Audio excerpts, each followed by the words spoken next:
Kayu besi rawa sepanjang 17 meter ini disiapkan untuk membuat salib. Melihat panjangnya, timbul pertanyaan, siapakah yang akan disalib? Siapapun itu, pasti sesuatu yang lebih besar dari mereka.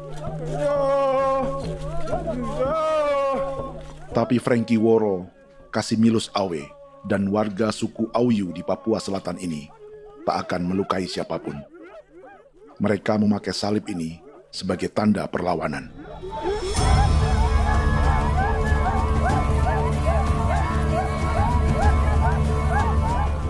Yang mereka lawan memang lebih besar, yaitu pemerintah Republik Indonesia. Pemerintah sedang mengincar 2,5 juta hektar hutan orang Papua untuk proyek tanaman industri pangan dan energi.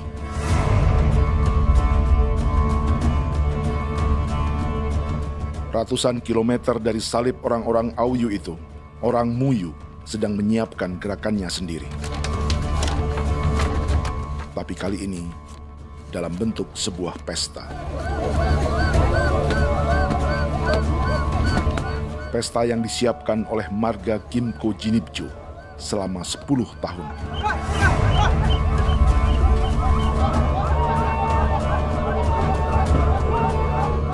Sosok di marga ini adalah Willem Kimco, orang asli Papua yang tak punya kartu identitas kewarganegaraan manapun.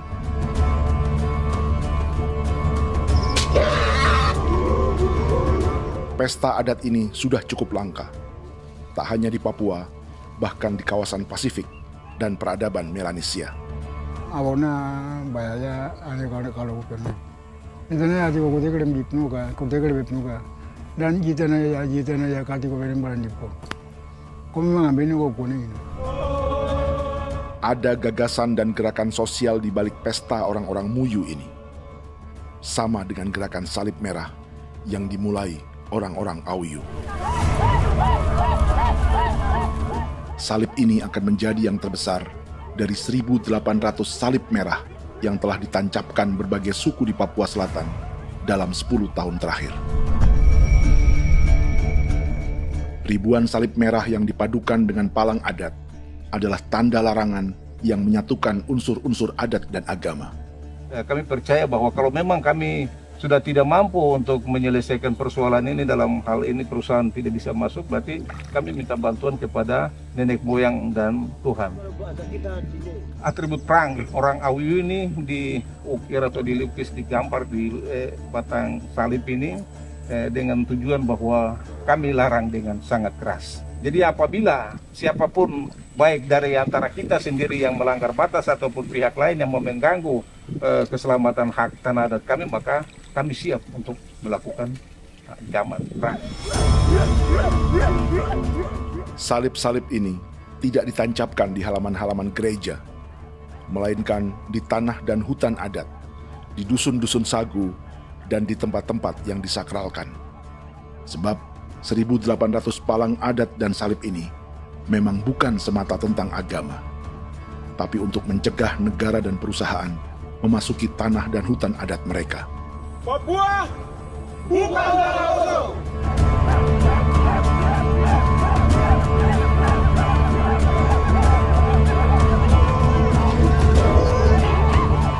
Di zaman TikTok ini, kami ingin menceritakan semua ini lewat film yang pendek.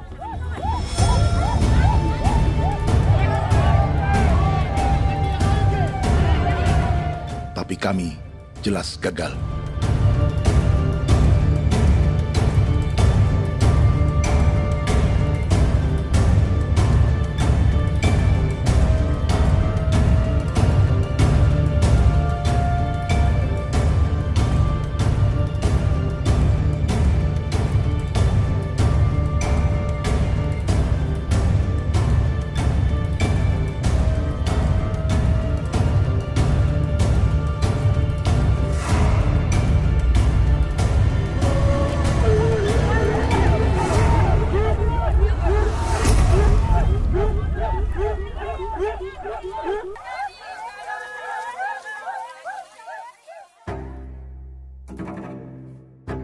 Di planet ini, ada 5 pemilik hutan hujan tropis terluas yang tersisa.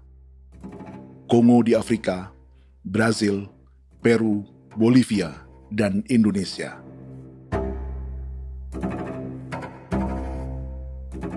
Di Indonesia, satu-satunya pulau yang hutannya masih terjaga adalah Papua, pulau terbesar kedua di dunia setelah Greenland.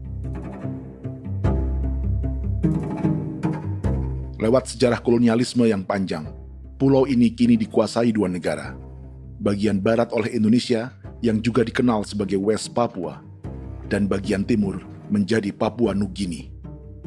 Dan tepat di perbatasan ini, di bagian Indonesia, sedang terjadi proyek pemusnahan hutan terbesar di dunia.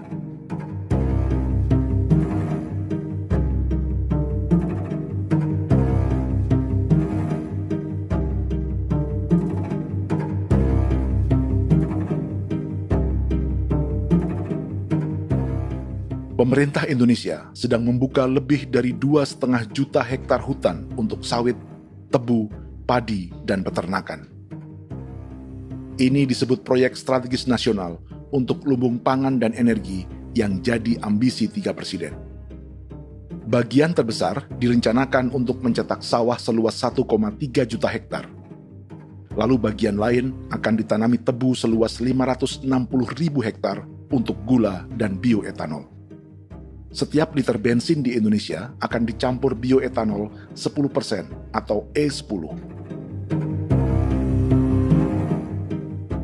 Ada 10 perusahaan di proyek ini, dan semuanya dimiliki oleh 1 keluarga saja. Berikutnya, ada areal sawit seluas 400.000 hektar untuk biodiesel. Targetnya mencampur 50% solar dengan minyak sawit atau B50. Dan terakhir, pemerintah akan membuka peternakan seluas 380.000 hektar. Jadi, apa yang salah dengan proyek pangan dan energi ini? 5 orang Papua dalam film ini akan menjawabnya.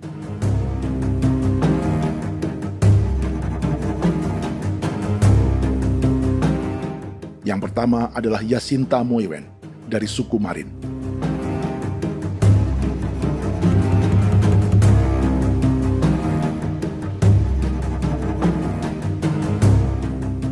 Yasinta dan warga di distrik Ilwayap di Merauke sudah menjadi korban. Hutan dan rawa sebagai sumber pangan dan ekonominya telah dihancurkan. Jalan sepanjang 135 km sedang dibuat, dan di kiri kanannya akan dicetak 1 juta hektar sawah. Mereka sulit menolak atau melawan. Salib sudah digeser, masih datang lagi dengan senjatanya mereka nih. Karena proyek ini juga dijaga tentara. Macam-macam senjatanya.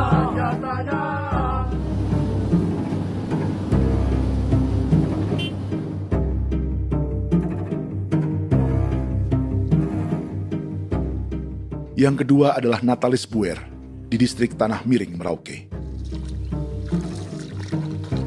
Petani milenial ini merasa ditelantarkan. Sebab setelah hutannya diubah menjadi sawah, sebagian sawah-sawah ini tak tergarap. Orang asli Papua seperti Natalis tak punya modal untuk benih, pupuk, perawatan, hingga ongkos panen.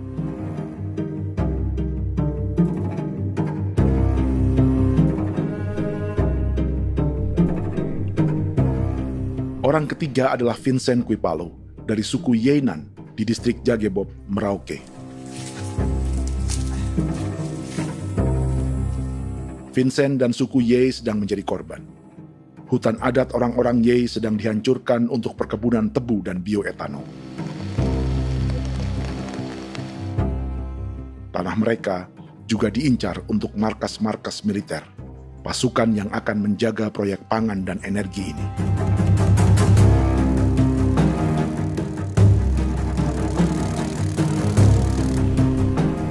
Yang keempat adalah Frankie Woro dari suku Auyu di distrik Fofi, Kabupaten Bovendigul. Hutan dan tanah mereka terancam perluasan perkebunan sawit untuk campuran biodiesel atau B50. Orang-orang dari suku Auyu ini adalah calon korban. Merekalah salah satu pelopor gerakan Palang Adat dan Salib Merah.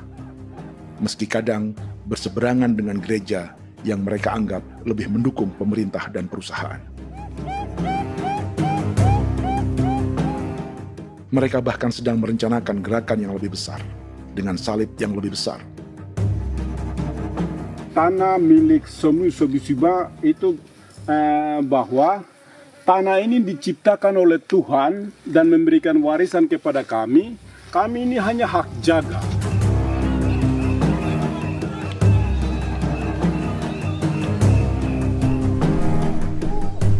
Sosok kelima adalah Willem Kimco dari suku Muyu di Bovendigul. Tokoh adat dari Muyu ini hidup di garis belakang proyek negara, sehingga belum menjadi korban. Tapi mereka sedang bersiap menghadapi segala kemungkinan. Tinggal di belantara dan perbatasan membuat sebagian mereka tak punya status kewarganegaraan. Tapi mereka telah hidup jauh sebelum ada Indonesia atau Papua Nugini.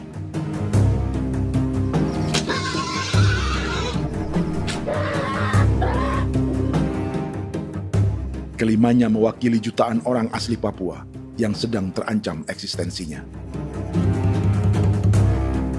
Jika kita merasa kepunahan peradaban Neanderthal di Eropa, Aztec dan Inca di Amerika, atau aborigin di Australia adalah sejarah masa lalu, film ini menceritakan bagaimana pemusnahan sebuah bangsa dan kepunahan sebuah peradaban sedang terjadi di masa hidup kita.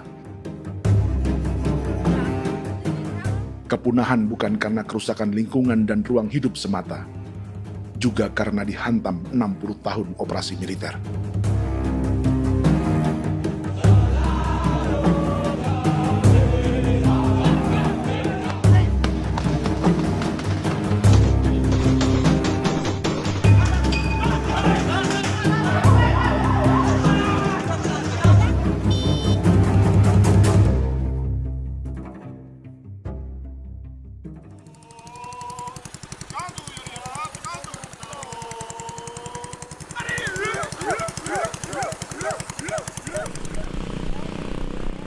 Frankie Woro dan orang-orang Auyu sedang berburu.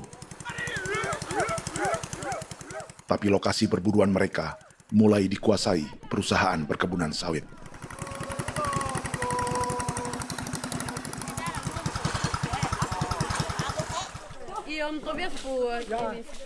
Kita akan menuju arah ke Inabusu. Di sana kami akan masuk di wilayah konsesi perusahaan PT Indo Asiana Lestari, dan di situ ya ada survei-survei mereka yang mereka pernah lakukan, tapi juga kami ada lakukan tanda-tanda saksi di sana.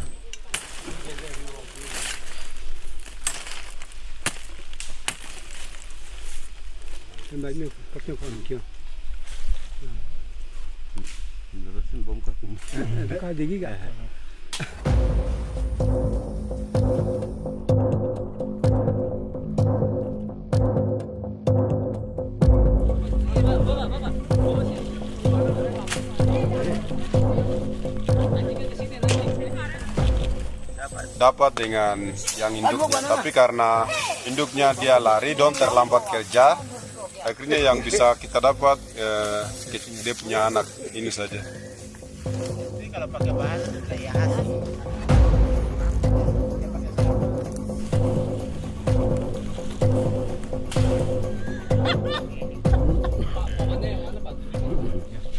Pohon ini pohon bitanggur, dia punya kayu ini kita biasa gunakan untuk kerja perahu, dan juga kulit depu getanya itu kita pakai untuk kerja ini, panah-panah ini lem, jadikan lem ini, panah-panah. Hutan ini adalah supermarket bagi suku Auyu. Juga lumbung pangan atau bank untuk menyimpan deposito kekayaan alam. Hutan juga tempat yang penuh dengan sejarah suku, situs budaya, dan tempat-tempat sakral. Inilah yang sedang mereka pertahankan dari incaran pemerintah dan perusahaan. Untuk semua alasan ini, mereka menancapkan ribuan salib merah.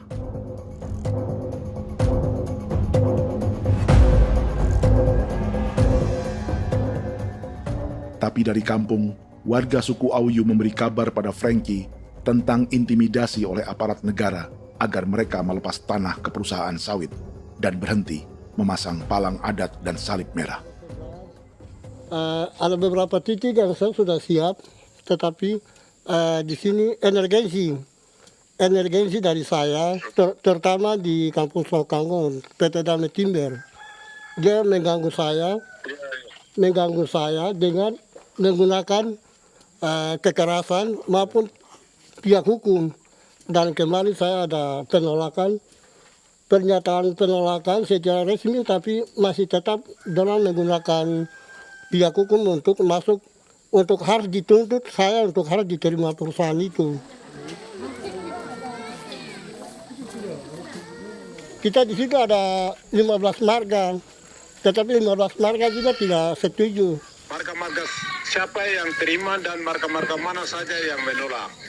Nanti kita lihat dari pertimbangan itu, dan di situ dan kita undang mereka untuk bicara dengan kami.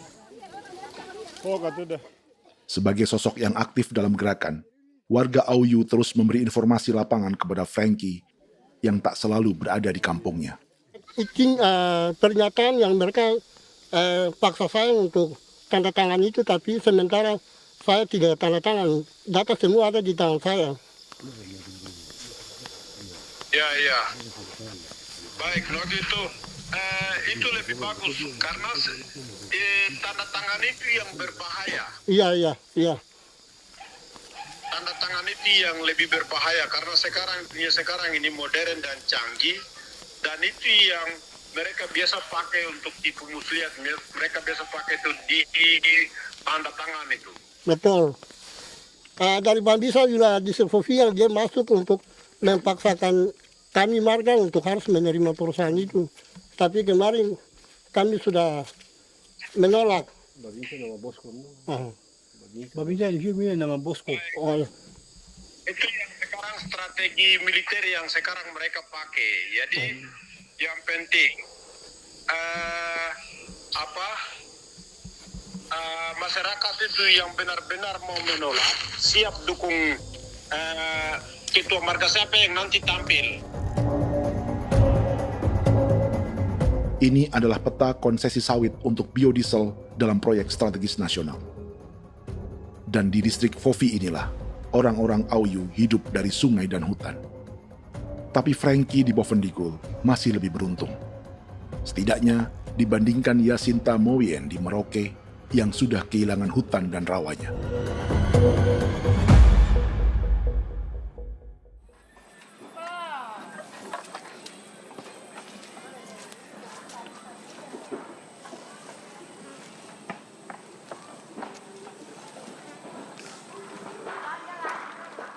Yasinta dari suku Marin adalah petani sayur di kampung Wanam, distrik Ilwayap, Merauke.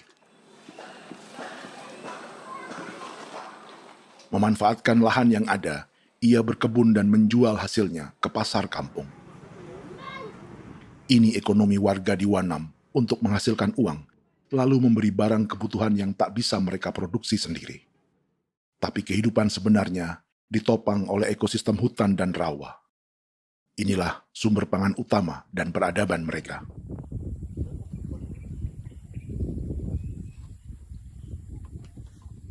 Namun ketenangan ini diusik ketika tiba-tiba pada Mei 2024, di Pelabuhan Wanam datang ratusan alat berat untuk proyek pangan dan energi pemerintah.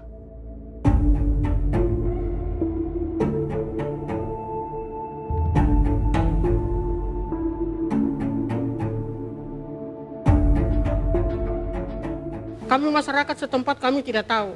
Kami kaget pagi-pagi kapal sudah ada di pelabuhan kami.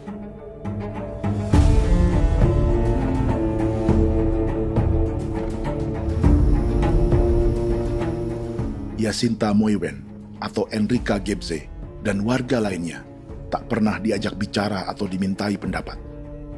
Seakan-akan Papua adalah tanah kosong. Kita suka kaget yang dong bawa turun alat berat dong bawa turun, kita kaget masyarakat. Dorang subongkar itu kayu-kayu.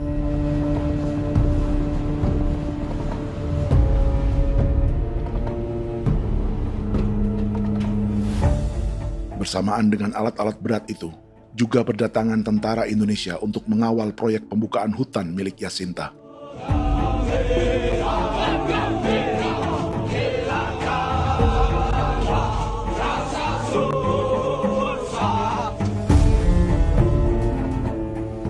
Ribu alat berat didatangkan dari Cina ke Papua oleh perusahaan bernama John Lin Group sebagai kontraktor pemerintah.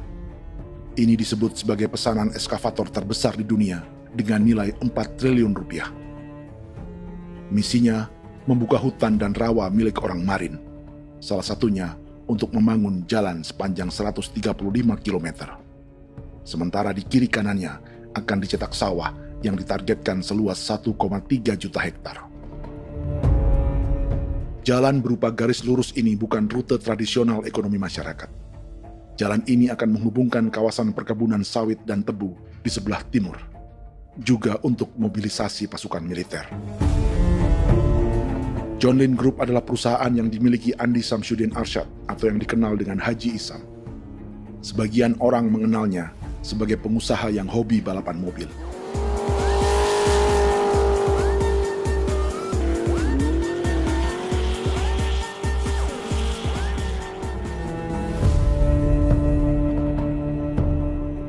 Tapi di Kalimantan, ia berbisnis batu bara, perkebunan sawit, pengolahan karet, penerbangan, perkapalan, dan biodiesel.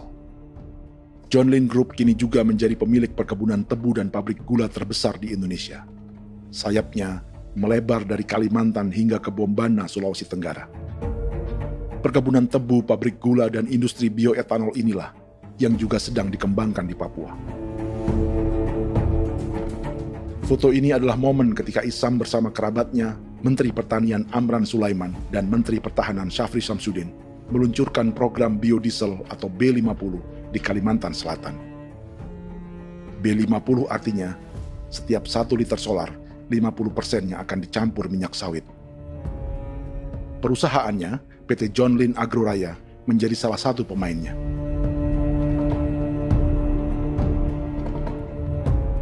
Sepanjang tahun 2025, saham PT John Lin Agroraya pernah naik hingga 700%.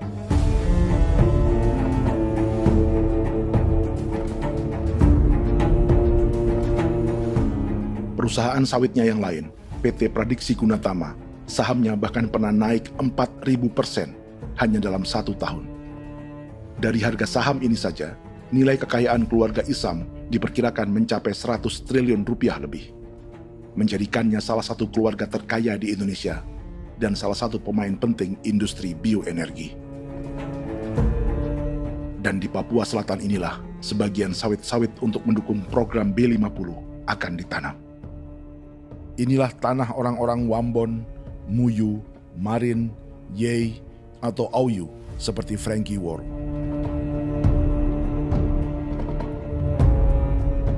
Haji Isam pernah menjadi tim kampanye nasional Presiden Joko Widodo dalam pemilu 2019 saat melawan Prabowo.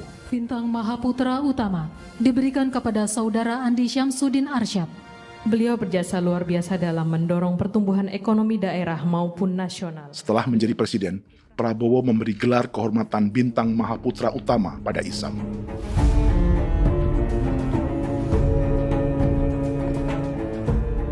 Sejumlah menteri Prabowo, juga kerabat dan orang-orang yang pernah bekerja di perusahaan Isam.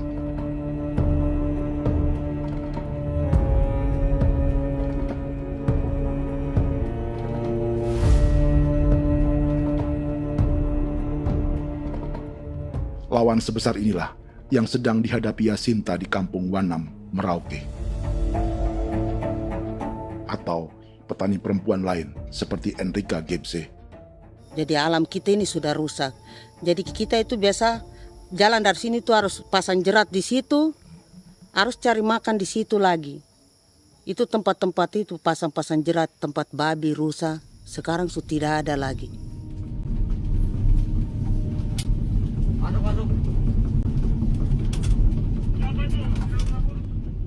Rekaman ini memberi gambaran bagaimana Kasuari kehilangan rumah di bekas hutan dan rawa yang telah dibabat.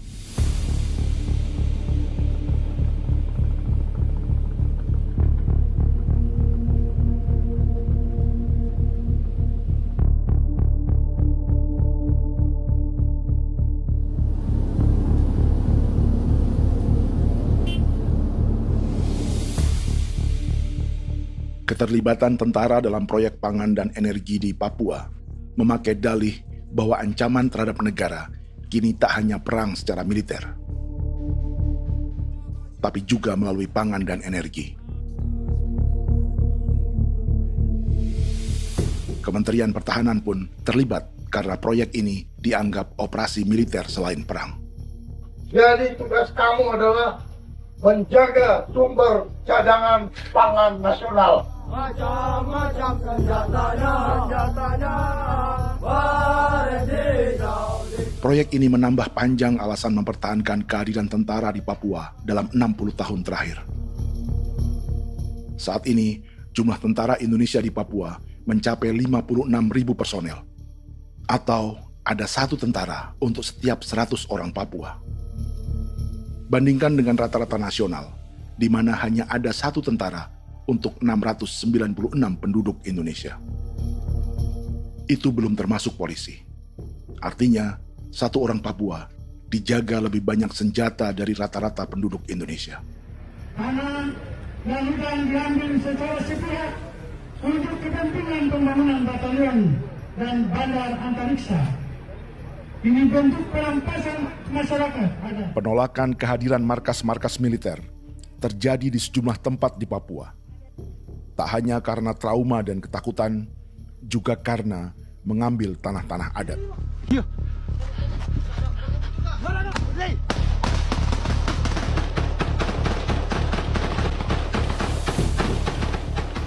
Salah satu alasan mengapa militer terus ditambah di Papua, karena masih ada perlawanan dari Organisasi Papua Merdeka atau OPM selama 50 tahun terakhir. Tembak! Ayo! Tapi kekuatan militer OPM diperkirakan hanya 1.430 personel dan 360 pucuk senjata. Selebihnya, mereka menggunakan senjata tradisional.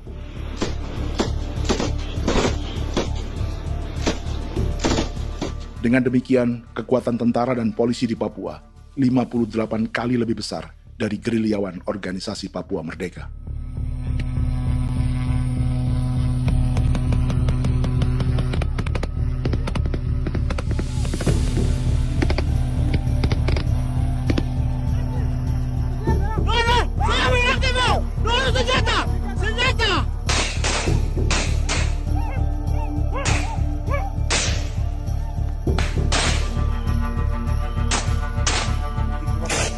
Sebagian tentara berada di garis depan pertempuran, tapi sebagian besar lainnya terlibat operasi non-tempur menjaga proyek pemerintah dan investor swasta.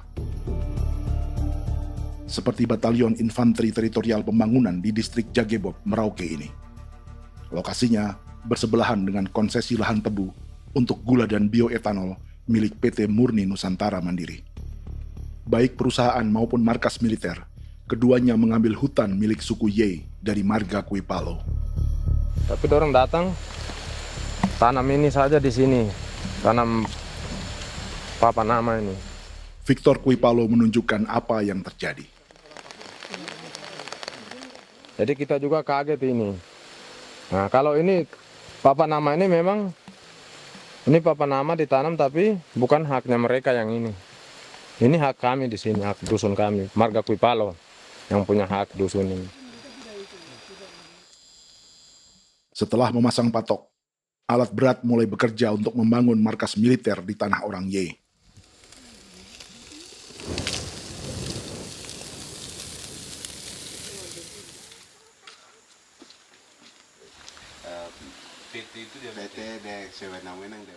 Kehadiran markas militer mengkhawatirkan warga yang pernah mengalami trauma. Takut kenapa? Kalau macam yang awal macam sekarang bu kampung hidup ini kan aman. Terus kenapa harus didirikan korem di sini? Bukankah dengan adanya Korem semakin aman ada tentara di sini? Kalau untuk Bukampung kayaknya tidak bisa aman kalau ada tentara, paling masyarakat dipukul itu ini. Kalau Bukampung hidup begini malah saya sejahtera dan saya punya masyarakat. Apa pernah ada pengalaman buruk sebelumnya dengan tentara di daerah sini? Ada yang cerita waktu pos-pos di sini tuh di 13, 12 itu zaman katanya Patimura. Memang kasihan. Malah kita punya orang ini yang dianiaya betul, dipukul. Disuruh kerja bakti tidak mau atau lama mencari, namanya kita pangkur sagu itu butuh waktu 1 minggu. Kalau lama begitu ya paling diseret apa pukul itu. Operasi militer Indonesia di Papua dimulai tahun 1962 lewat Operasi Trikora. Tapi perlawanan bersenjata pertama di Papua baru dilakukan tahun 1965 di Manokwari. Nanti tanggal 1 Mei jam 12.30 pemerintahan di Irian Barat mutlak akan jatuh di tangan.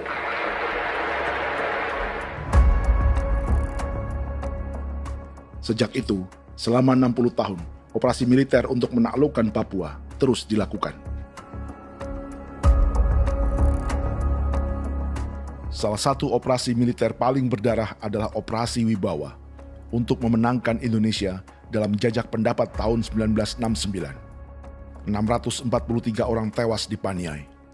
Lalu disusul 4.146 korban tewas antara tahun 1977 hingga 1978.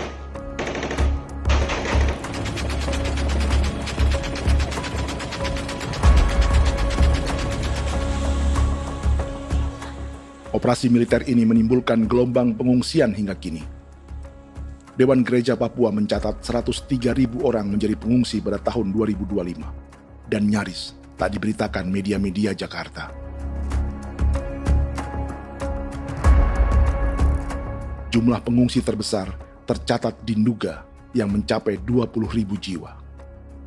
Banyak di antaranya yang sedang hamil, seperti Jubiana, salah satu pengungsi Nduga. Jadi ini takarik masih kaki be muguruk berselari di namen wane kosel. Bigari me. Egirik menene nimbo mesle berselari nene.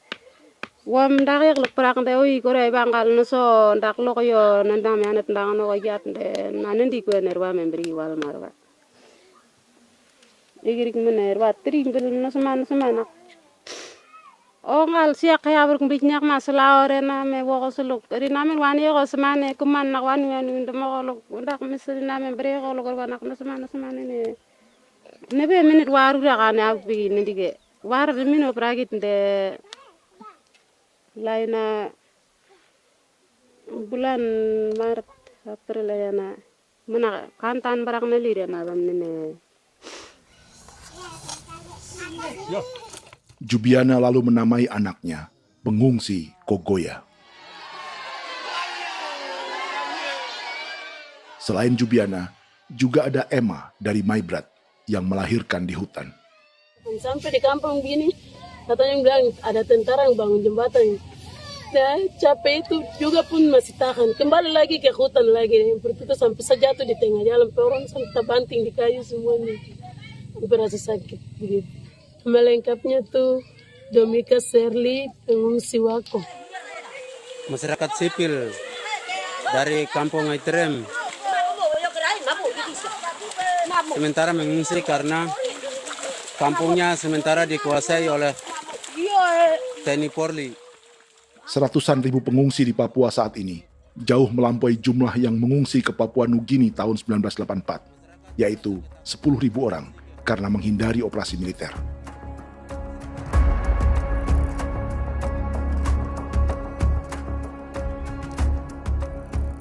Bersamaan dengan operasi militer, eksploitasi sumber daya alam Papua juga dilakukan sejak masuknya tambang emas dan tembaga Freeport pada tahun 1967.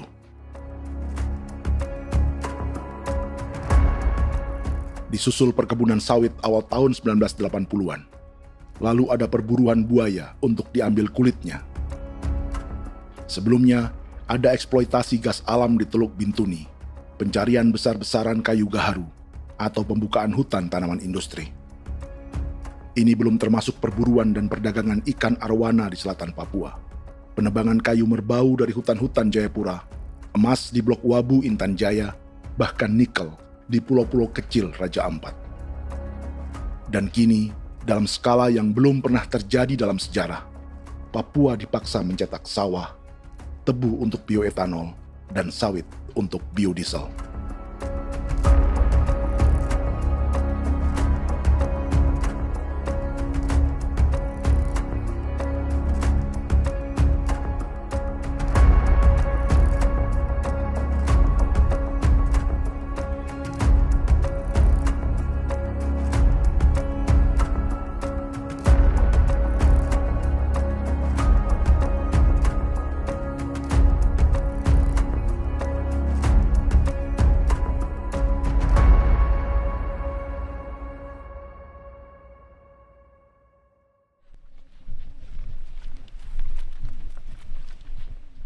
Inilah yang sedang menimpa keluarga Vincent dan Victor Kuipalo di Merauke. Hutan mereka diambil untuk markas militer dan industri perkebunan, PT Murni Nusantara Mandiri. 1 dari 10 perusahaan yang diberi konsesi untuk menanam tebu dan memproduksi gula serta bioetanol seluas 52.000 hektar.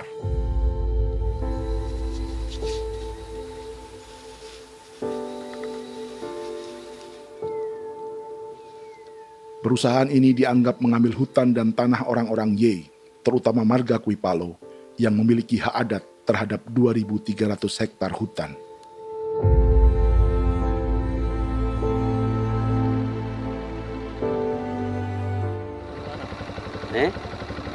Tentara? Tentara. Oh iya, tentara.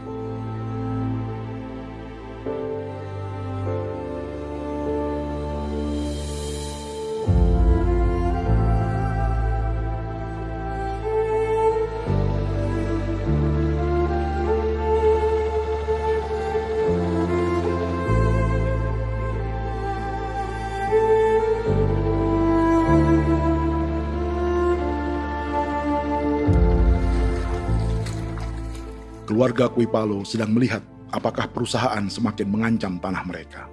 Dan kekhawatiran itu terbukti. Iya, makanya tadi saya bilang ini dari sini saja dekat ini sudah masuk di dalam ujung lapang ini. Ini hutan, yang ini hutan yang dorong ada bongkar sekarang ini. Ini sudah punya alat sudah dekat ini. Dekat sekali ini. Ini di sini. Nacau, kelapa itu yang jalan lama, jalan setapak ini. Dari udara, terlihat alat-alat berat semakin mendekati tanah orang-orang Ye, marga Kuipalo.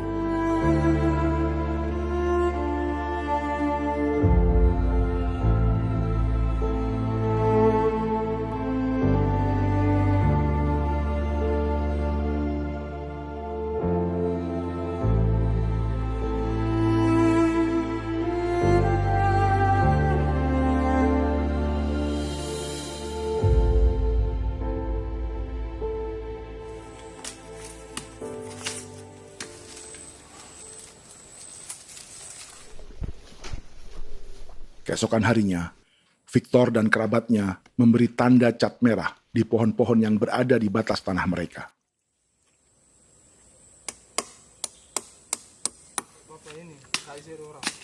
Tapi tanda peringatan adat ini tak diindahkan perusahaan.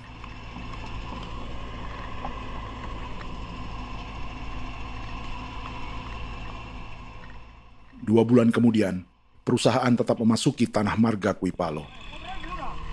Sama-sama. Kami manusia, kau lihat. Tapi sudah sakit hati sekali saya kasih tahu adik. Ini sama baik ini kalau pikiran berubah lagi hari ini. Kami juga punya tangan, hanya beda rambut.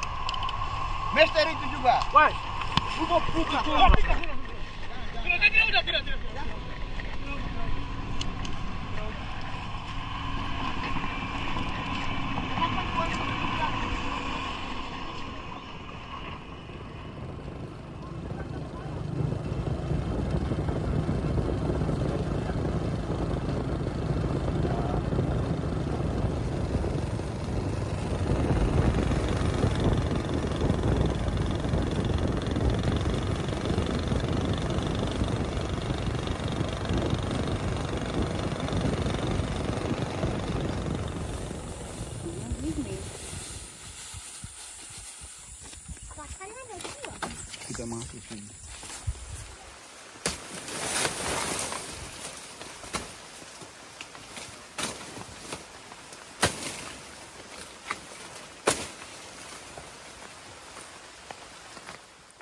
Jadi ya untuk itu seperti saya katakan tadi, apakah lebih baik kita tidak usah ada kah atau bagaimana, kita pisahkan,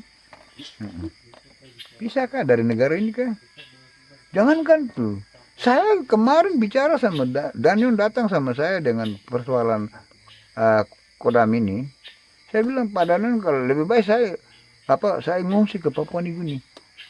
Dia bilang, aduh Bapak jangan begitu. Ya memang, kalau tidak bisa menghargai kami, lebih baik pilihan yang itu yang saya memilih. Lebih baik saya pindah dari sini. Saya mengungsi ke Papua Nugini, di negara tetangga. Masih di laut. Apa?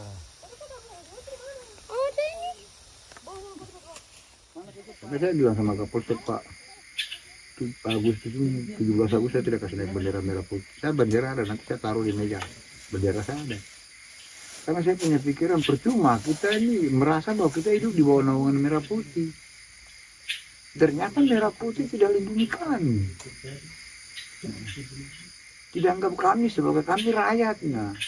Dia lambang negara. Dan kami menghargai lambang negara itu. Ternyata lambang negara ini, kita bernaung di bawah lambang negara ini, kita tidak dilindungi. Hak kita tidak dihargai.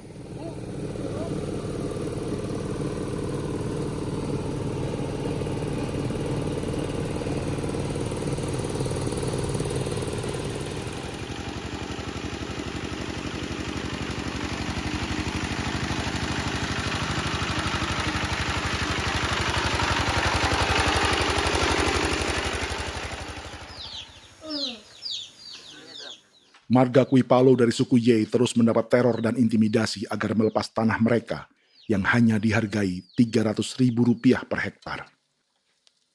Tapi mereka tidak berjualan tanah. Makanya mama itu tidak suka untuk lepas tanah. Untuk apa? Baru di dalam hutan itu ada obat-obat tradisi. Itu sudah Kalau macam ada sayur juga, kita ambil sayur yang dia tumbuh sendiri. Jadi kita ini mau kemana, kalau itu sudah digusur, ya habis. Kita ini jadi penonton. Jangan sampai kita ini duduk minta di jalan. Jadi kita tidak mau seperti itu. Makanya tanah itu kita tidak melepas. Tapi mungkin orang lain tuh dia senang saja. Lebih baik saya pegang uang merah dulu. Saya bisa beli-beli itu ini. Nanti datang uang sudah habis, gembel, mau cari kemana lagi, hutan sudah habis, mau makan ikan di mana, kali sudah hancur. Seperti Yasinta di Wanam, suara dan gerakan kaum perempuan Papua sangat nyaring dan tak bisa diabaikan. Saya sebagai perempuan tolak untuk perusahaan masuk di sini. Karena kalau saya terima anak-anak saya mau dikemanakan, mau tinggal di mana. Apapun yang terjadi saya tetap tolak.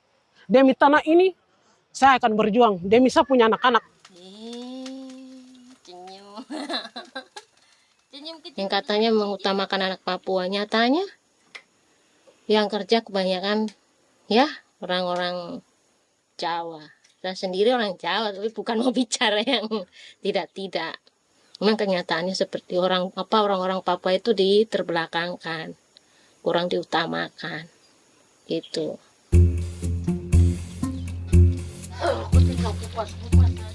Proyek food estate seperti mencetak sawah, bukannya tak diikuti warga Papua.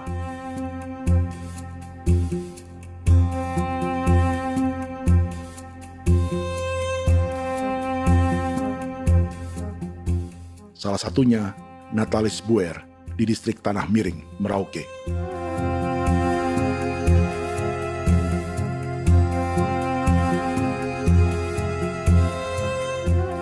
Setelah menghabisi hutan, pemerintah Indonesia mencetak sawah untuk tanaman padi karena beras mulai menjadi makanan pokok menggantikan sagu. Sebagian besar penggarapnya adalah warga transmigran yang datang sejak era 1980-an. Bahkan petani transmigran sudah ada sejak Belanda membuka proyek padi kumbe di distrik Kurik. Lokasi yang sering jadi langganan pejabat Indonesia memamerkan sawah di Papua. Tapi Natalis juga ingin belajar menanam padi atau bersawah. Namun ia kesulitan karena dibutuhkan modal untuk benih, pupuk, hingga pemeliharaan dan panen. Lalu sawah-sawah ini pun mulai dikuasai pendatang.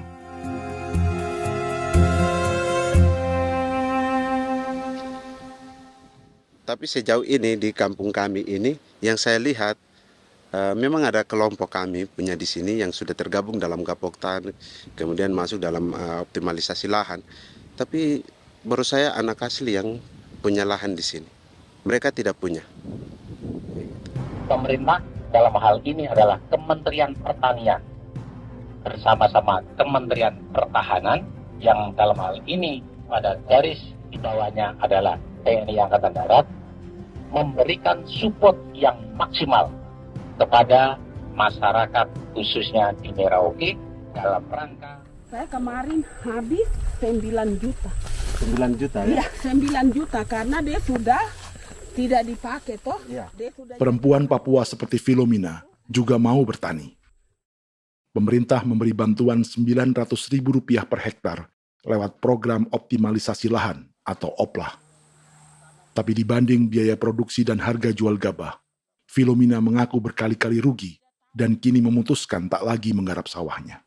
Terus kita harus cari uang untuk kondek. Betul. Karung kita beli. Karung beri sendiri lagi. Tenda kita beli. Ini dari yang offline ini don tidak siapkan. Tidak ada. Tidak ada ya, jadi mama don sendiri. Itu yang saya ada bilang, 900.000. Itu modal untuk kerja sawah ini. Mulai dari kerja sampai nanti panen. Panen. Wih, ngeri sekali. Iya, lucu toh? Tidak dapat itu. Betul, Mau. Dong maksud begini. Kalau disuruh tanam ubi berhektar-hektar, mari datang. Kita tahu cara rawatnya bagaimana, iya. Tanamnya bagaimana, tanam model bagaimana supaya hasilnya model begitu. Kita tahu. Kalau yang ini kan kita baru belajar.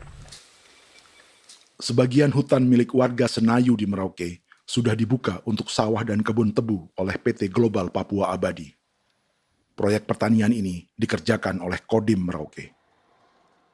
Mereka melepas sebagian tanah karena ingin belajar bertani. Saya tete nenek moyang tidak ajar saya tanam padi. Tapi saya mau berubah. Generasi saya yang berikut ini besok lusa tidak bisa makan pisang, sagu.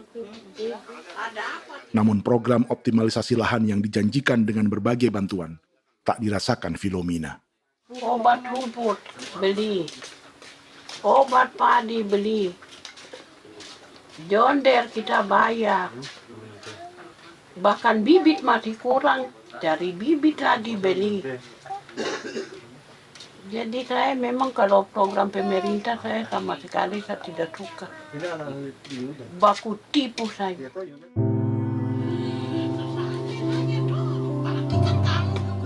Mereka merasa ditinggalkan sendiri, jatuh bangun belajar bertani padi. Sementara sumber pangan dan air yang semula mudah didapat, kini telah berganti sawah dan kebun tebu. Dulu kita masih bisa jalan, nanti masak di kali, pakai air kali.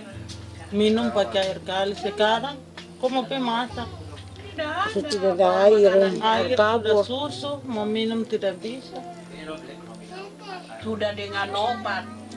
Drone semprot tebu itu saja drone. Drone yang semprot. Saya lihat di itu. Jadi kita bukan drone yang terbang di atas untuk disemprot. Dong lempar pupuk di bawah ya dia mengalir ke kali. Mengalir ke kali, ke rawa-rawa.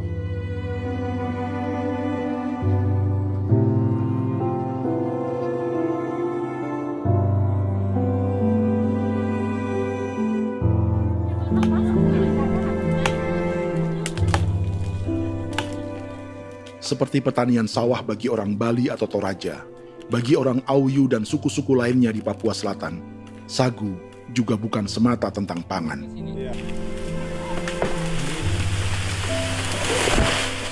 Bagi orang Auyu dan Marin, sagu adalah kerabat, sosok orang tua, sosok nenek moyang yang harus dijaga dan dilindungi. Lagi bikin apa mama ini mama? Pakai tokok itu sagu.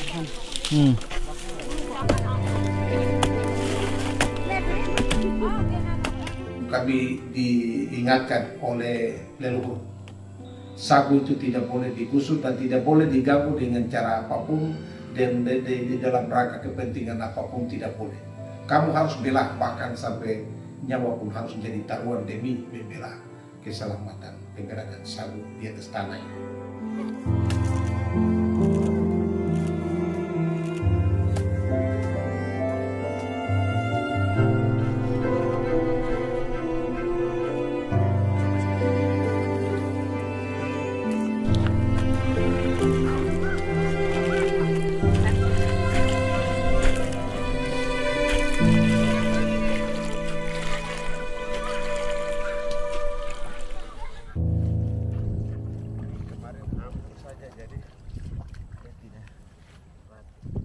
Menurut Natalis, pemerintah di Jakarta mendefinisikan lumbung pangan semata urusan beras dan mencetak sawah. Sebenarnya orang Papua itu bukan tidak bisa bertani. Kami tanam ubi itu bagian dari pertanian. Nah, pertanian yang dimaksud oleh pemerintah itu harusnya selalu itu kalau bisa pemerintah harus spesifikkan pertanian apa yang dimaksud, pertanian tanam padi atau pertanian tanam ubi, petasan dan lain-lain. Ini yang harus dispesifikkan dulu. Begitu, sehingga tidak menjustifikasi kami orang asli Marin bahwa kami tidak bisa bertani. Bukan. Kami buka kebun besar-besar di sana, bahkan bermeter-meter, ratus-ratus meter pakai sekop, bukan pakai ekskavator, tapi ini pakai skop. Itu pertanian, begitu. Bagi Natalis, alih-alih memaksimalkan sawah-sawah yang sudah ada untuk petani Papua, pemerintah selalu membuka hutan baru, seperti dikerjakan perusahaan John Lynn Group dan melibatkan tentara. Padahal, sejarah keterlibatan militer dalam proyek food estate atau cetak sawah adalah sejarah kegagalan yang bertubi-tubi 4 presiden selama 30 tahun terakhir.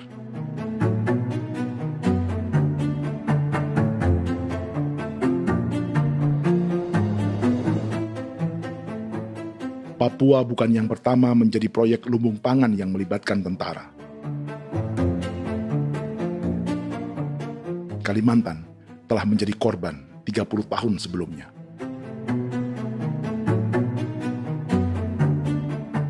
Ini adalah bekas hutan yang sudah dibuka di Pulang Pisau, Kalimantan Tengah. Tahun 1996, di era Presiden Jenderal Soeharto, ia menghabisi 1 juta hutan di lahan gambut untuk mencetak sawah demi memenuhi ambisi swasembada beras, bukan swasembada pangan. Hutan tropis Kalimantan dihabisi dalam skala yang belum pernah terjadi dalam sejarah. Di bawah rezim militeristik, tak ada yang berani melawan keinginan Soeharto, termasuk orang Dayak seperti Kuneng. Nggak bisa dihalangi itu. Nggak boleh dihalangi.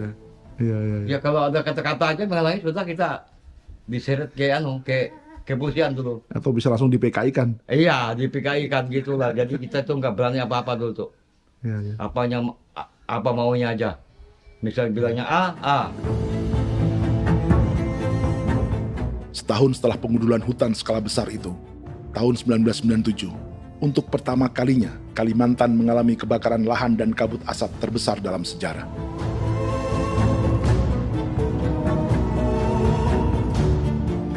Sebagai ilustrasi, ini kondisi kabut asap tahun 2015.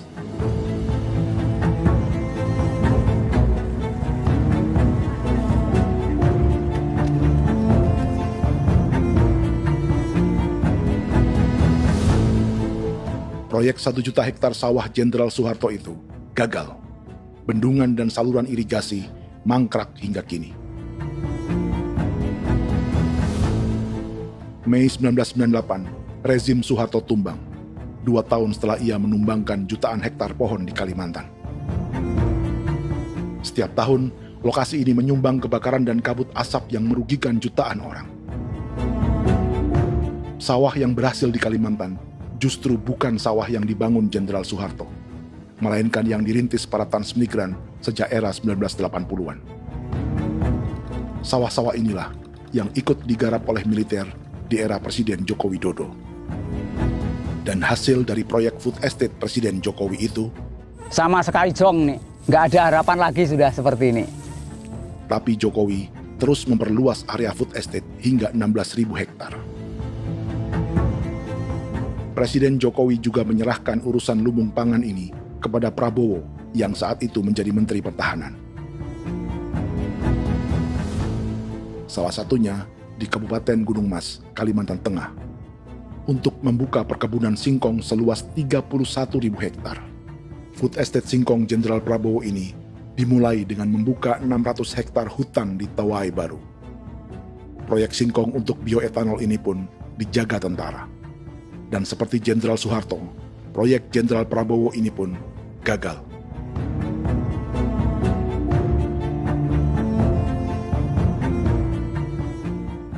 Dengan reputasi ini, Joko Widodo dan Prabowo justru sedang membuka 2,5 juta hektar di Papua.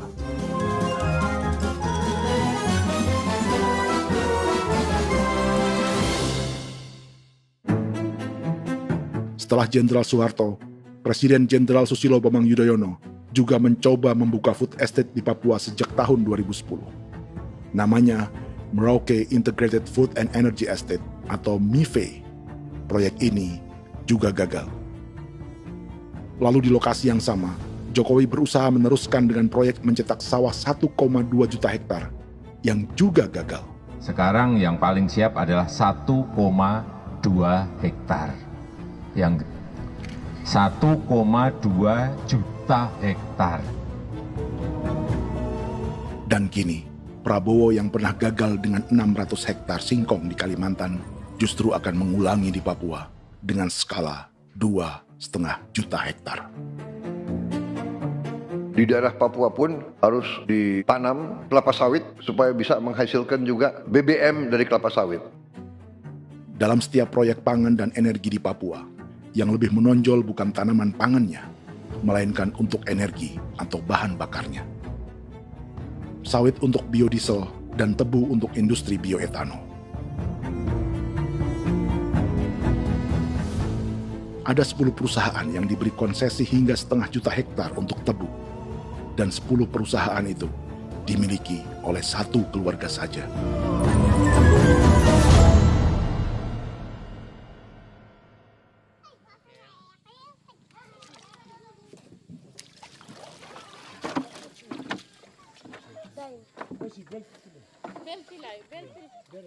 Para perempuan Auyu di Bovendigul akan berangkat memancing. Priska Beni membantu menyiapkan perahu.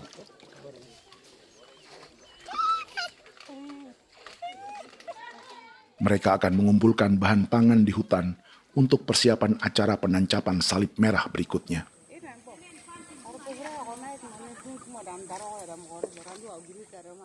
Priska sudah mengambil posisi memancing.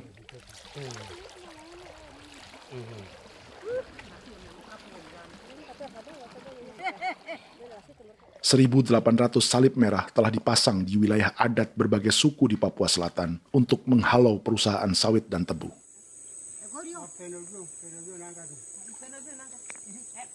Maria Tebung yang paling muda datang membawa hasil. 2 ekor ikan gastor alias gabus toraja. Sebagai generasi Z, pendidikannya sampai sekolah dasar. Di perusahaan perkebunan seperti sawit atau tebu, ijazah SD hanya bisa menjadi buruh kasar.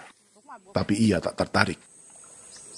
Karena kita hidup itu dari alam, kita pancing, juga di darat, bawa anjing, terus bikin pagar sagu, dapat babi, bawa baru kita makan. Jadi kita tidak mau perusahaan masuk. Sementara Priska Beni masih mencari peruntungan. Tapi baginya, menjadi nelayan di Sungai Fofi masih lebih baik daripada bekerja 9 tahun di perkebunan sawit. Sudah pengalaman, jadi kita tidak mau lagi. Sudah berapa lama ketika kerja itu? Selama di sana. 9 tahun di sana. 9 tahun? Saya baru pulang dari perusahaan. Selama 9 tahun kerja di sawit, bisa punya rumah kah? Atau Tidak. motor kah? Tidak. Johnson kah? Tidak. Cuma makan saja. Pendapatan juga kan tidak lebih. Habis dimakan.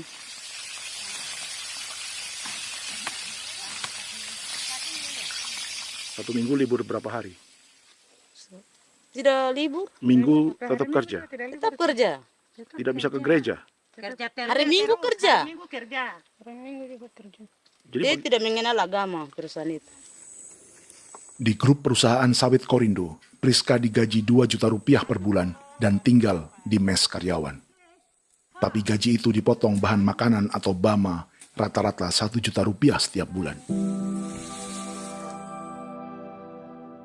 Korindo adalah grup perusahaan yang salah satu usahanya adalah hutan tanaman industri dan sawit di Bovendigul dan Merauke. Di Papua, mereka memakai bendera PT Tunas Sarwa Ema. Perusahaan ini pernah memberi bantuan pada Keuskupan Agung Merauke. Keuskupan Merauke belakangan mengeluarkan pernyataan mendukung proyek strategis nasional di Papua. Umat Katolik yang memprotes sikap gereja tersebut ditangkap polisi. Jadi selama 9 tahun tidak bisa nabung? Tidak. Makan saja. Makan saja. Makan saja. Menabung bagaimana? Keperluan banyak. Tidak sampai. Habis di anak-anak uang sekolah. Uang 1 juta itu mana sampai. Mau nabung juga tidak cukup. Sudah pengalaman, jadi kalau di sini perusahaan mau masuk tidak.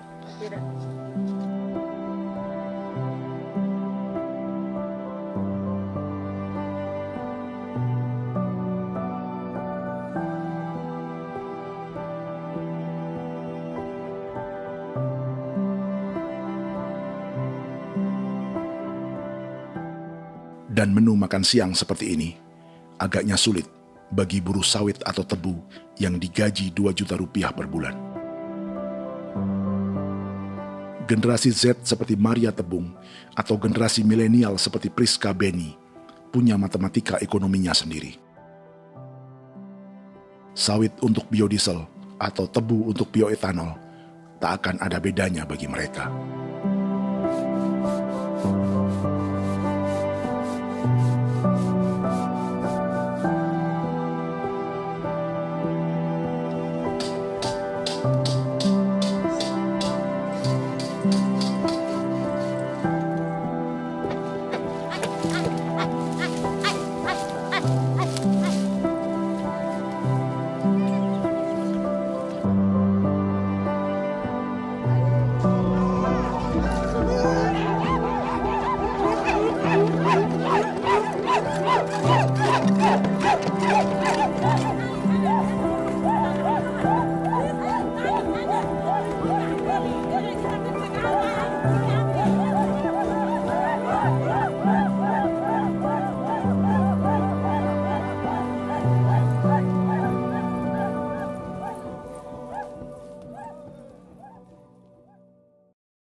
Perkebunan tebu 1,5 juta hektar di Merauke adalah ide 3 presiden untuk menggenjot penggunaan bioenergi sebagai campuran bahan bakar fosil.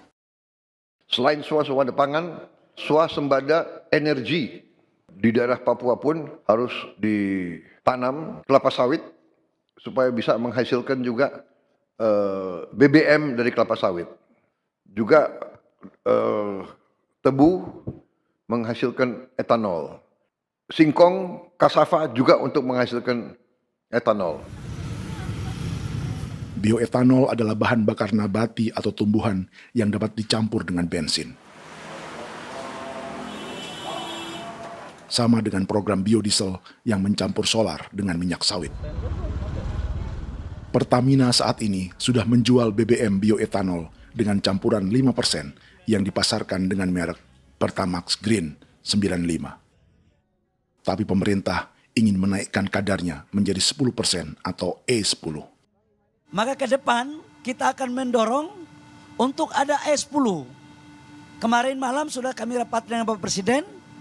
Bapak Presiden sudah menyetujui untuk direncanakan mandatori 10% etanol. Idenya untuk mengurangi ketergantungan pada bahan bakar fosil yang diimpor dan menimbulkan polusi.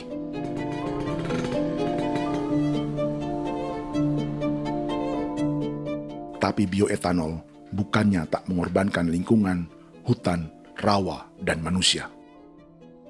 Karena program E10 membutuhkan 7,3 miliar liter bioetanol, maka lahan yang dibuka untuk menanam tebu bisa mencapai 1,3 juta hektar.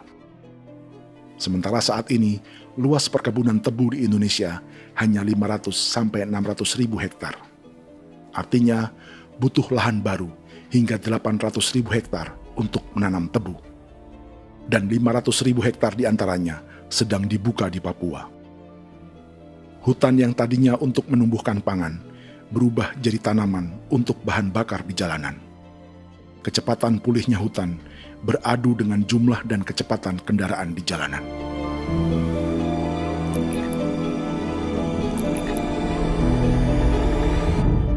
Dahaga terhadap energi tak pernah bisa dipuaskan. Setelah minyak sawit untuk biodiesel, dunia kini merambah singkong, jagung, dan tebu untuk bioetanol. Benua Amerika, Eropa, sebagian Afrika, hingga separuh Asia kini mulai memakai bioetanol sebagai campuran bahan bakar.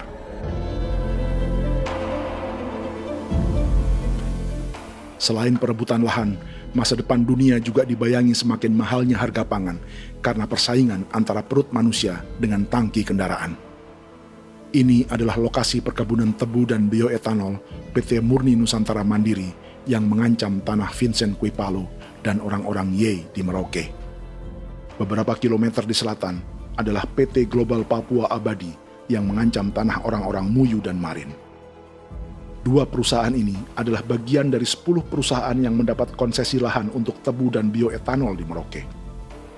Batas konsesi mereka bahkan sama dengan batas negara Indonesia dengan Papua Nugini. Salah satu ciri bahwa peta konsesi ini dibuat di Jakarta dari atas meja.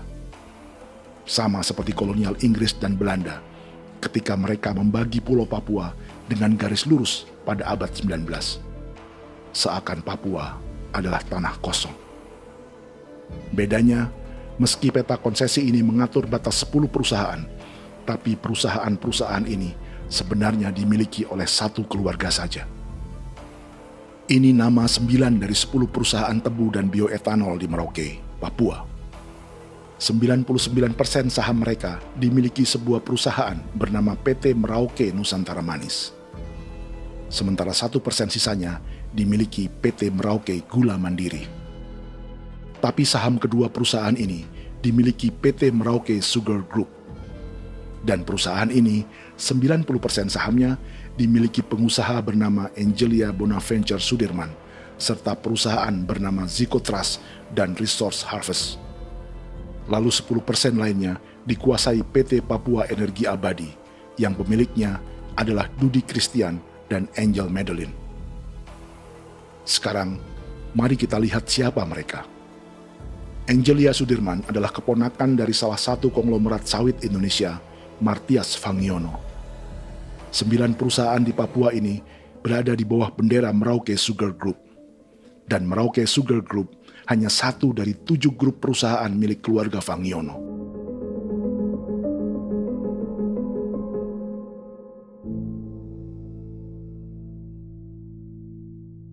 Ini Martias Fangiono. Seperti Haji Isam, Martias selama ini dikenal sebagai pengusaha sawit yang kini merambah bisnis tebu dan bioetanol. Ini momen saat penanaman perdana tebu di Merauke bersama Presiden Joko Widodo Juli 2024. Di sini juga ada anak Martias Fangiono, yaitu Wirastuti Fangiono. Wirastuti adalah salah satu yang menonjol dari keluarga Fangiono. Tahun 2025, Forbes mencatatnya sebagai konglomerat termuda dengan kekayaan 23 triliun rupiah yang mengendalikan 2 grup usaha, FAP Agri dan Surya Dumai Industri. Keduanya adalah perusahaan sawit dan biodiesel. anak dan bapak ini adalah investor utama bagi Jokowi dan Prabowo untuk proyek tebu dan bioetanol di Papua. Sementara yang ini adalah Martua Sitorus, pemilik raksasa agribisnis dunia, Wilmar International, yang juga memegang konsesi sawit di Papua lewat berbagai perusahaan. Tapi Martua kini memakai bendera baru, yaitu KPN Corporation atau Karunia Prima Nastari. KPN inilah yang memiliki kelindan bisnis dengan keluarga Fangiono untuk proyek tebu Merauke. Apalagi grup Wilmar yang didirikannya juga pemain gula utama di Australia.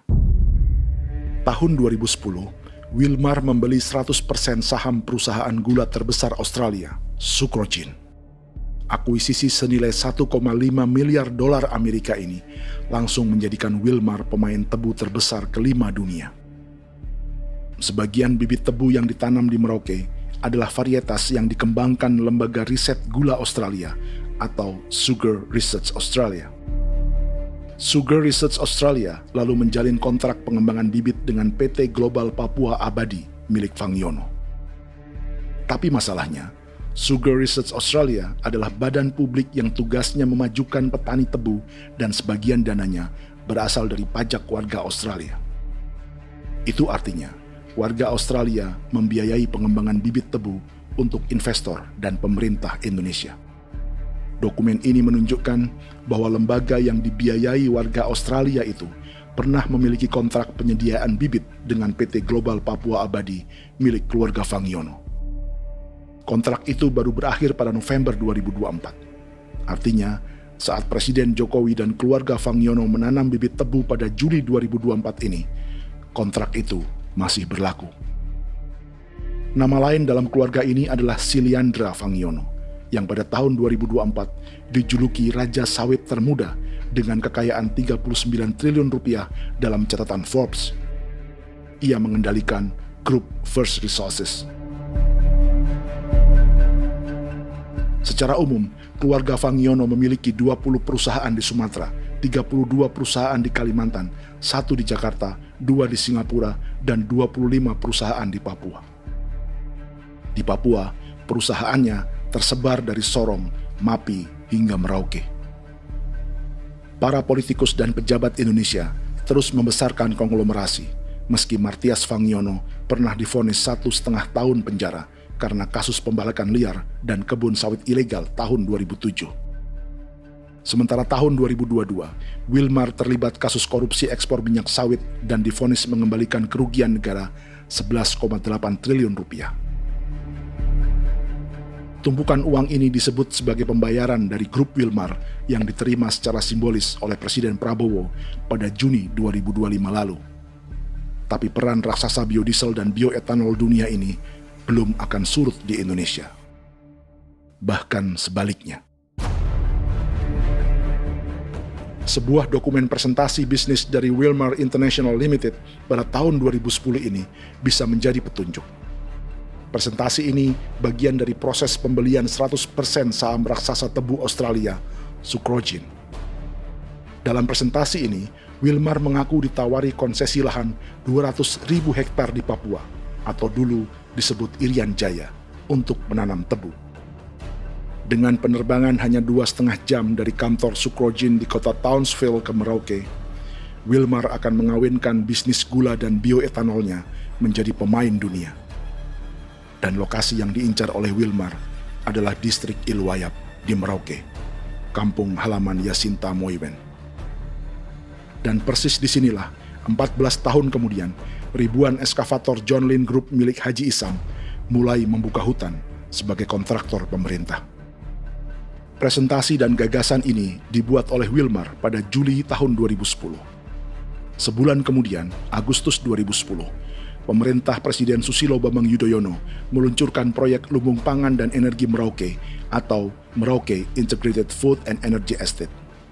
Targetnya membuka lahan 1 juta hektar dalam 5 klaster yang masing-masing 200.000 hektar. Angka yang sama dengan presentasi Wilmar. 5 tahun kemudian, 2015, giliran Presiden Joko Widodo yang mau melanjutkan proyek pangan dan energi 1,2 juta hektar. Menjelang pensiun sebagai presiden, Jokowi kembali menggencarkan proyek ini dan melibatkan Prabowo sebagai Menteri Pertahanan. Jokowi lalu mendukung Prabowo sebagai presiden berpasangan dengan anaknya, Gibran Rakabuming Raka sebagai wakil presiden. Kini, setelah menjadi presiden, giliran Prabowo yang melanjutkan proyek bioetanol dan biodiesel dengan memobilisasi militer dan melibatkan pejabat-pejabat yang juga para elit partai koalisinya.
Ratus tahun lalu, hutan-hutan di Pulau Jawa dalam waktu singkat berubah menjadi perkebunan tebu di bawah rezim kolonial Belanda.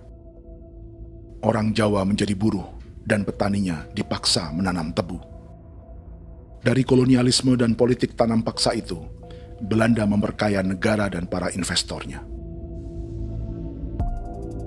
Tak puas membuka hutan untuk perkebunan di Jawa dan Sumatera, kolonial Belanda menanam tebu hingga di Suriname dan mengerahkan ribuan orang Jawa sebagai buruh pada tahun 1890. Inggris yang sudah menguasai negara seluas India dan Papua Nugini pun masih menanam tebu jauh di tengah Samudra Pasifik, di tanah orang-orang Fiji. Lalu memindahkan puluhan ribu orang India menjadi buruh di sana. 200 tahun sebelumnya, ratusan ribu orang Afrika bahkan diperbudak untuk bekerja di perkebunan-perkebunan tebu Spanyol dari selatan Eropa hingga Karibia, Kuba, atau Jamaika. Jika dulu tebu menjadi gula atau emas putih, kini cerita kolonialisme tebu berlanjut di Papua untuk bahan bakar nabati atau bioetanol.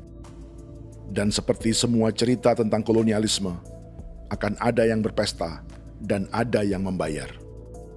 Dalam setiap cerita pesta kolonialisme, baik di Jawa, Karibia, atau di Papua, selalu melibatkan para elit lokal, dari pejabat, perwira, hingga agamawan. Tapi dalam setiap kolonialisme, juga selalu ada cerita tentang mereka yang mempertahankan diri dan melawan.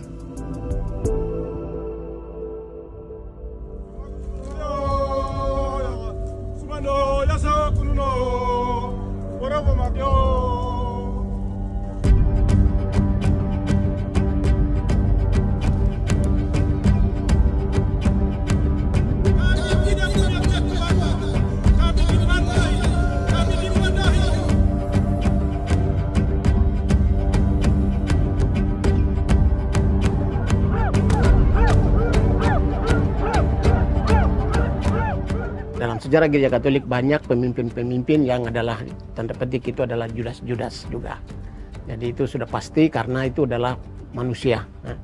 Satu sisi sebagai manusia dalam perjalanan digoda, apalagi ada dalam posisi-posisi jabatan, ya mungkin banyak tawaran-tawaran lain, lalu disitulah terjadi pergeseran keberpihakannya kepada misi gereja tadi itu untuk umat, untuk mereka yang tertindas.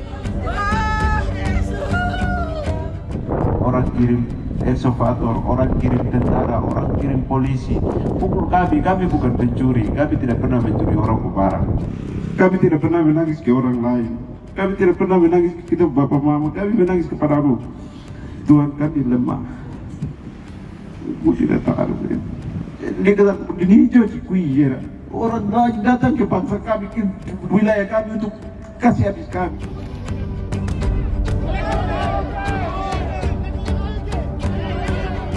Kimam Dehi, Ya Kimam Dehi, Bono Ya Hadikul Dehi, Bono Ya Hadikul Dehi. Kita buat sasi seperti begini untuk menolak perusahaan apapun yang masuk di tanah kami. Kalau kita kasih, kita bikin rusak sekarang, kita punya generasi berikutnya mau dapat kemana. Jadi kita nyatakan sikap di sore hari ini, kami tolak. Apa yang dilakukan pemerintah untuk PSN adalah kejahatan. Pemerintah bagian dari kejahatan, aktor perusak dan pembunuh terhadap negara, terhadap alam, hutan, terhadap manusia. Jadi negara jadi aktor pembunuh. Jadi Pilatusnya siapa? Negara, pemerintah Jakarta ini. Tanah Wiu bukan kosong. Masyarakat adat kami siapa? Perusahaan tolak. Biar asal.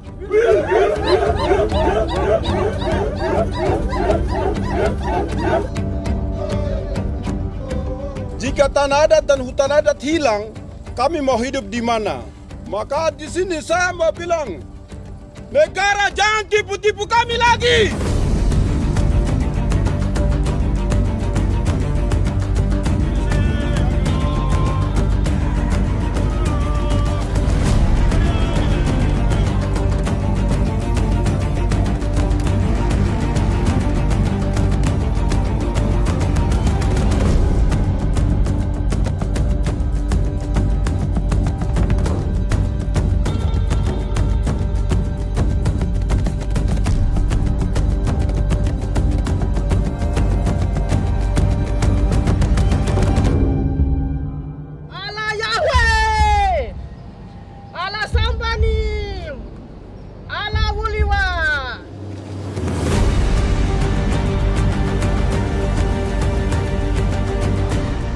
Kalau kami dianggap orang Papua itu bagian daripada Republik ini, tolong hargai kami.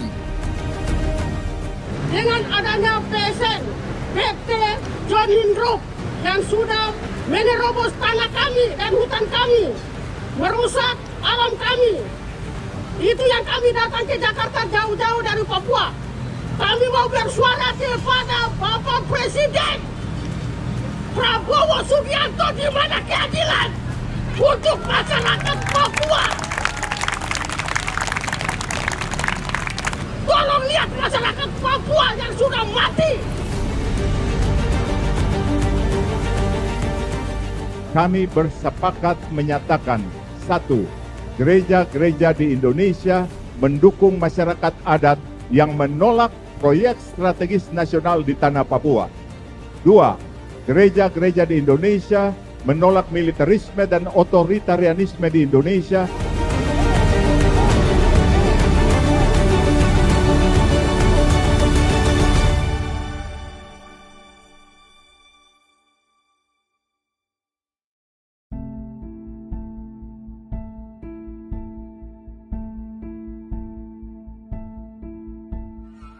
Kita sering merasa banyak hal buruk sudah jadi cerita sejarah. Dan kita sekarang hidup lebih baik, lebih beradab, atau mustahil melakukan kejahatan seperti di masa lalu. Kita tidak lagi menghukum mati orang dengan memenggal kepalanya. Kita menembaknya atau menyuntik racun agar tertidur dan mati. Tapi ada hal-hal yang tak berubah. Salah satu pembantaian yang kuat di ingatan kita adalah kejahatan Nazi atau genosida di Rwanda. Padahal pembantaian juga sedang terjadi di masa kita, seperti di Gaza, Palestina. Penghancuran sebuah peradaban seperti Indian di Amerika atau aborigin di Australia juga kita anggap masa lalu. Sekarang kita merasa lebih baik dan lebih toleran. Padahal proses penghancuran bahkan pemusnahan yang sama sedang terjadi terhadap bangsa Melanesia di Papua. Begitu juga dengan praktik kolonialisme. Kita merasa penjajahan seperti dilakukan Portugis, Inggris, atau Belanda sudah menjadi sejarah.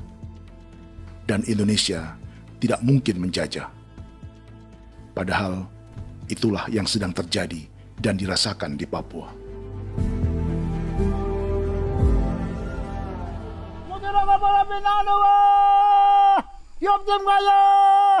Kawatang Maya, Upaka Maya, anak dia mana namanya?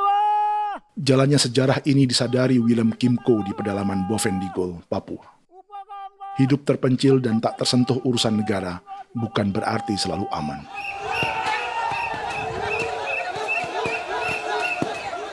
Untuk sampai di tempat ini, orang-orang Muyu menempuh 2 hari berjalan kaki mengarungi hutan, lembah, dan sungai. Termasuk mereka yang datang dari perbatasan Papua Nugini. Mereka berkumpul untuk memenuhi undangan pesta adat yang disebut Awon Atatbon atau Pesta Babi. Yang mengundang adalah marga Kimco Jinipjo. Yang dituakan di marga ini adalah Willem Kimco. Ia tak punya kartu tanda penduduk dan kewarganegaraan manapun, baik Indonesia atau Papua Nugini. Tahun 1984, 10.000 orang Papua, terutama suku Muyu, mengungsi ke Papua Nugini untuk menghindari operasi militer Indonesia, termasuk Willem Kimco.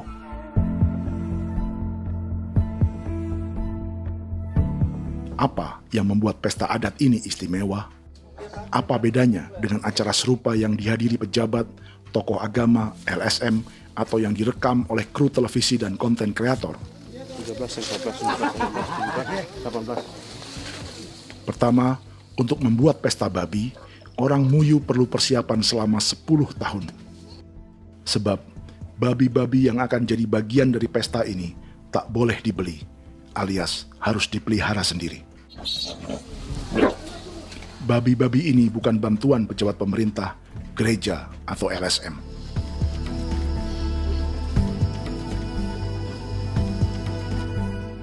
Yang kedua, babi-babi ini tidak dipelihara di kandang. Jadi punya nama babi ini kah? Harimau. Harimau? Harimau. Dia kulit dengan ini. Bulu di harimau, macam harimau begitu yang kasih nama harimau. Setelah diberi nama, mereka dilepas liarkan di hutan sejak kecil. 10 tahun kemudian, jika tiba saatnya pesta, para pemburu akan mencari mereka di dalam 479 hektar hutan milik marga Kimco. Suku atau marga lain tak akan mencurinya di hutan, karena mereka sudah punya babi dan wilayah masing-masing. Itu artinya, mereka harus tetap menjaga dan mempertahankan hutannya, agar babi-babi bisa hidup. Demikian juga dengan lahan pangan mereka, yang menumbuhkan sagu, keladi, atau aneka sayuran.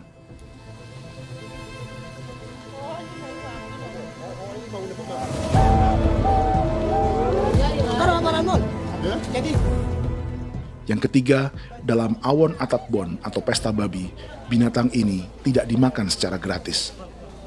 Setiap marga atau klan dalam suku Muyu akan membayar jerih payah tuan rumah menjaga hutan dan memelihara babi.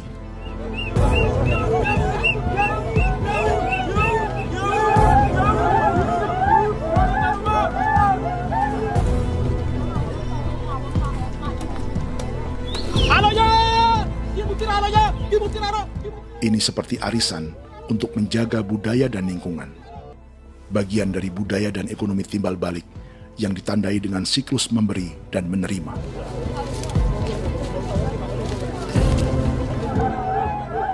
Ini juga cara orang Muyu membangun dan memperluas aliansi. Awon bet begul bet, ulan yau kando bet, asat bet anani, asat bet yang liga anani, oh, ado amten anani, menin itu nih ya ke, kepo kemo kau di mana? Kepo kemo mayat nih. Kep tetek mau yang gua kep kan bet wini ke iftore wen. Nih wen nih tanah ya kadek nih. Oke, kepo nanti kutu kamu kepo kepasak kutu orang. Kon keneman gini wan. Koko kati bolon ya bengko. Koko kuning bolon ya. Jika Willem Kimco dan marganya bisa menjaga hutan dan wilayahnya, marga lain ikut diuntungkan sebagai sebuah ekosistem. Demikian juga sebaliknya. Alasan keempat, mengapa pesta babi ini memiliki tempat khusus dalam peradaban orang Muyu, karena Willem Kimco khawatir peradaban mereka akan punah, menyusul ancaman terhadap ekosistem dan hutan. Setiap marga atau klan harus mengkonsolidasi diri dan membangun aliansi.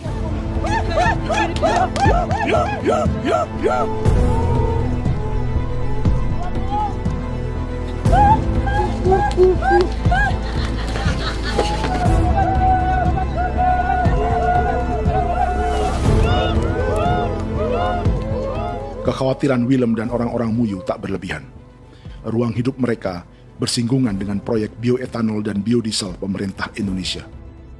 Mereka juga tahu apa yang telah dan sedang menimpa suku lain seperti Auyu di Bovendikul atau Yainan dan Marin Anim di Merauke.